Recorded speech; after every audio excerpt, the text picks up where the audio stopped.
Hi, everybody. I'm Doug the Baldy, I'm Kaylee the Bun. and we're going to have a real introduction video up on the channel here eventually. We've just been so active lately. We are trying to get all this stuff out to you guys that we've been doing. And these RV review videos, I think everybody loves those. We love watching them, so we're trying to get all those out to you. We have a few already in the backlogs.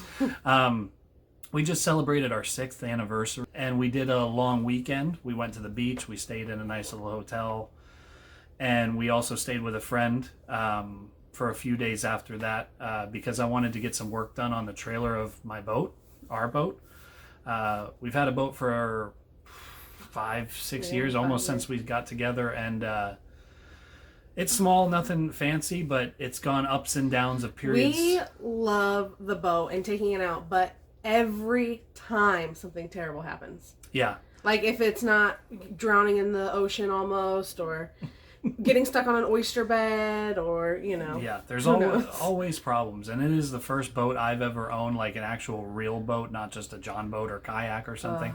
I've lived in Florida my whole life, been on the water, been around boats, but you learn so much, as I'm sure it relates to RVs. You're going to learn a lot as you go. To set the groundwork of what you're about to see, the boat, first of all, does not have a normal gas tank. Normal boats have the hull can hold like 80 gallons of gas or something like that. Not this. I bought it that way. The person who sold it to me said that he thought there was a small crack in the gas tank, so he only used an external fuel tank.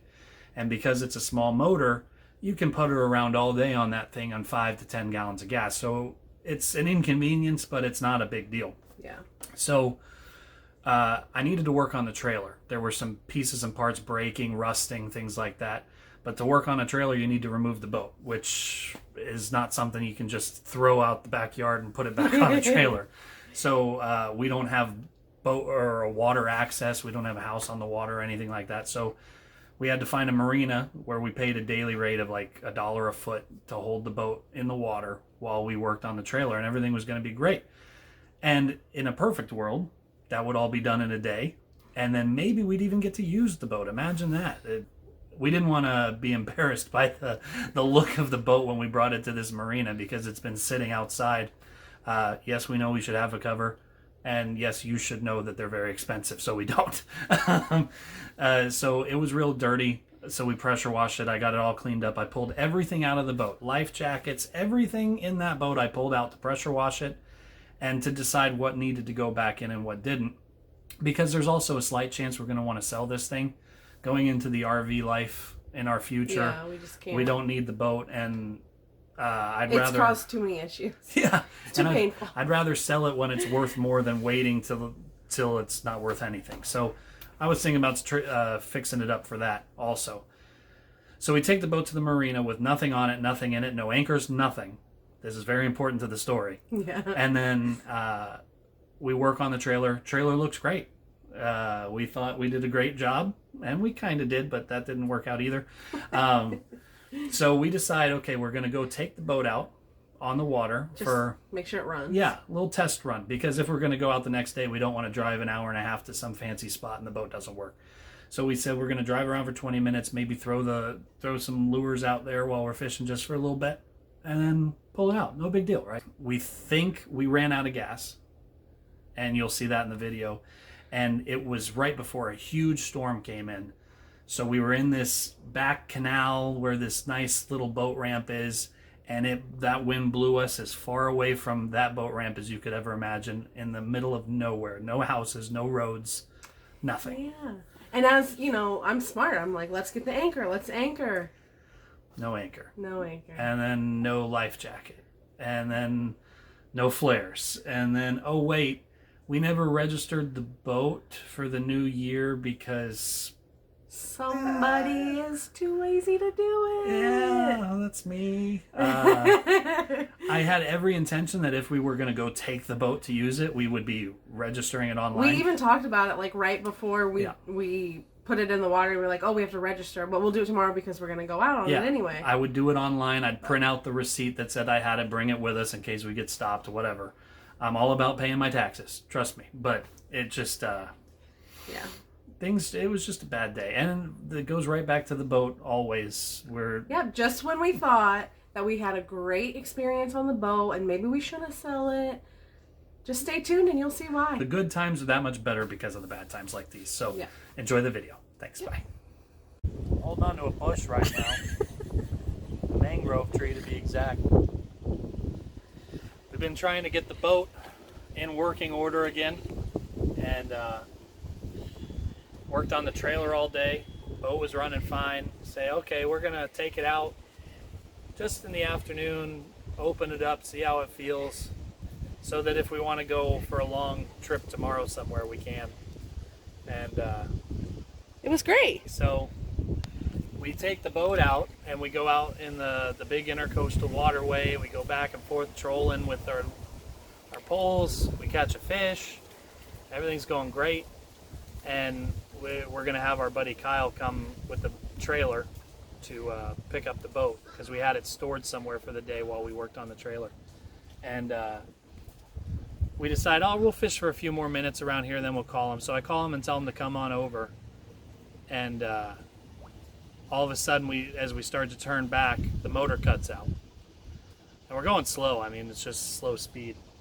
We were, maybe like 500 yards from the boat dock? Yeah, maybe 500 yards. And we'd already passed it. We went past the boat dock deeper into the canal, and we're coming back. And turn on the motor, nothing. Turns on, cuts off. Turns on, cuts off. But it sounds like it's fine. And I'm like, I don't understand what could have changed. So then I look at the gas and I feel the gas tank, which there was a half a tank. It's external fuel tank, 5 gallons. There was a half a tank when we went out. It's a 50 horsepower motor, barely uses gas. So it still showed a little less than half a tank. I figured it just didn't use much. And then I knocked the little gas gauge on it and it went to E. And then I felt the gas tank and it's got maybe a half gallon of gas in it, which is great, except that the siphon, the way it sits, like the way the gas can works, the gas spreads out over a large distance in the tank and the siphon can barely get it. And I'm pretty sure we're out of gas. Like, that's the problem. So it's a horrible stormy day, windy. So the wind blew us deep into this canal away from civilization. On the opposite way we needed to go. So now poor Kyle is coming out here in his truck with the trailer. He's got a kayak in the back, and he's got gas and a gas tank. He's gonna kayak to us with all that stuff. Hopefully that'll solve the problem, and then we can drive him out because he's gonna kayak with the wind to us, and then it would be a horrible kayak back for him. So we'll see. Otherwise it's getting dark, so we're gonna have to call somebody if this doesn't work. It's funny, like, I'm glad that it's not really sunny and hot, but the storm and stuff, I mean, I almost think would rather have the sun and hot. Show them the view around us. Oh yeah, okay. We're like pushed up into this little cove. Doug's holding on to this tree to keep us here so we don't drift any further into the Amazon. And that is the direction we need to go. Like 500 yards. Or a little more. Yeah, maybe a little more now. And it's starting to rain. Oh yeah, now it's raining. Alright, well, maybe this is the last time you'll ever see us. Maybe not. I'm just kidding. We'll keep you posted. Hopefully we catch some dinner. There he is! That's our friend coming to the rescue in a kayak. Thank God. Bones, we call him. That is Doug's childhood best friend. His name is Kyle, but we call him Bones. Because he's bony. Baldy, bun, bony. Yay! All right, at this point I'm going to start narrating because with my back to the camera, as well as the huge amount of expletives used over the next couple minutes, it was best to re-record this section. Kyle pulls up I needed another tank because the tank I have lays flat. So a half gallon of gas in this large flat tank only made for about a half inch of gas in the bottom, and the siphon wasn't picking it up, or so I assume. So we brought our old used tank, which Kyle has there in the kayak I'm pulling out. It's old, it's nasty, it's got old gas in it, but I thought maybe I could cannibalize the parts. So when I was trying to get my new tank working, I stuck the siphon in through the secondary hole just to try to get it as much gas as it could. And of course, the thing popped off. So I asked Kyle to bring pliers with him for me to try to get these out. Like long needle nose pliers would have worked perfectly. As you can see here, he was highly disappointed me by bringing these 3-inch long needle nose useless pliers. And look at it. You can tell by the look on his face, he's embarrassed by it. He knows that it's not going to work, but he did his best. I appreciate it. Anyway, so the tank is not, I'm not going to be able to get the tube out of the tank. So I'm going to have to try to add the old tube to it and just make it work. And then add what little bit of 1 gallon gas tank of quality gas we have to the whole mixture and make it work. So we're debating at this point all the different ways to do this. And to make a long story short, the parts and pieces of the old tank are useless. Like they don't mix with each other, even though it's the same kind of tank. They're probably many years different. There's a filter on the end of the siphon tube that rips and tears as I'm trying to put it into the tank. All extremely frustrating, but it is what it is. It's made worse by the fact I'm stressing getting out of here, and there's rain coming and it's nighttime. And I'm just thinking about what we're going to do if we can't get this working. So I basically decide what's going to happen is I'm going to have to take the old used siphon tube, plug it into my motor, unscrew the 1 gallon tank, and put the tube into that, because it'll be plenty of gas to get there. The boat sips gas. It just needs the ability to get it. So I'm going to shove that thing in there, as you'll see in a second, and hope it works. The problem is that I believe it needs to be pressurized for it to work. So I quickly find out that it will not work and doesn't work. And then on top of that, our battery dies after many, many minutes of just hoping this thing would start turning the key over and over again. And it never happens. So as you'll see right there, I'm starting to get this thing together. Not a whole lot of room, got bugs jumping all over us, and it just ends up not working. And you get to see the end result, which is hilarious. So enjoy that, and thanks for watching.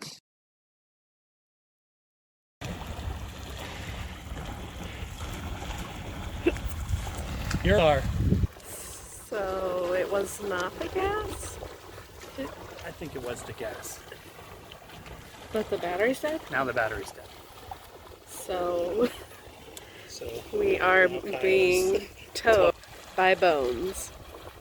what a man. A guy's guy. This day will live in infamy.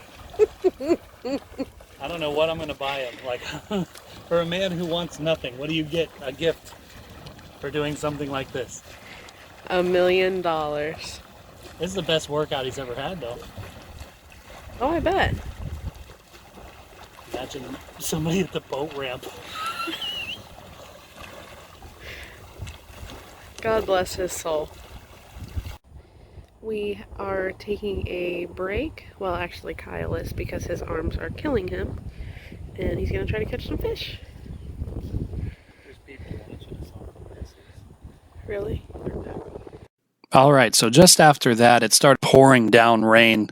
So Kaylee was unable to video anything else. But basically, we switched out. I started doing the kayaking, and that went terribly from the start, to be honest. I got in this kayak that I am very much so over the weight restrictions on, and the rear filled with water real quick. But I'm one of those guys that once I start, I just have to go. And I was freaking out about flipping out of the thing and alligators and everything anyway. So I just started going, and we paddle. Of course, it was hilarious to see people staring from their houses off to the side. We get around the corner finally to the boat ramp. And once you know it, Florida Fish and Wildlife is sitting up there in a big old F-250 looking down at us thinking, what are these yahoos doing?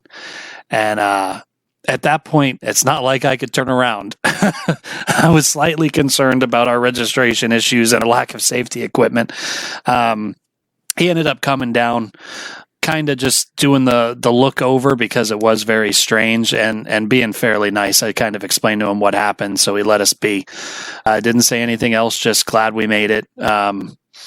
And yeah, it just got worse and worse. I mean, I pull the kayak up to the edge of the water. I look like a beached whale trying to get out of the thing.